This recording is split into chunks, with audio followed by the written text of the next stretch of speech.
মায়াপুর এই বাড়িতে আমরা ভাড়া ছিলাম। সেখান থেকে এই রাস্তা দিয়ে আমাদের একটু আগেই সেই মন্দির, মায়াপুরের যে মন্দির, সেখান থেকে আমরা রেগুলার এটা দিয়ে যাওয়া আসা করতাম। এখানে আমরা 1 সপ্তাহ ছিলাম। থাকার পর আমাদের ভালোভাবেই যাওয়া আসা করতাম। এখান থেকে বৃষ্টি হতো রেগুলার, তাই আমাদের এই বাড়িটাই পছন্দ হয়েছিল লাস্ট। আরও অনেক বাড়ি দেখেছিলাম। আর এখানে আছে কৃষ্ণানন্দা ট্রাভেলস, একটা আছে এখানে, তুলসীর মালা পাওয়া যায় এই দোকানটাতে।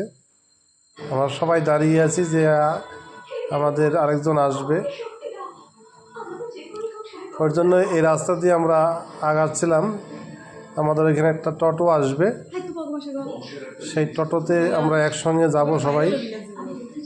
তাই বলছি যে সবাই একবার আসুন, দেখুন এই জায়গাগুলো, খুব ভালো হবে জায়গাটা। এখানে সমস্ত জায়গা সব প্রভুদের জায়গা, এগুলো প্রভুদের বাড়ি, এখানে থাকা হয়। আমাদের রিলেটিভের মধ্যে ছিল এক প্রভুর বাড়ি, সেখানেই আমরা ভাড়া ছিলাম। এমনি এই জায়গাগুলো ভাড়া দেওয়া হয় না।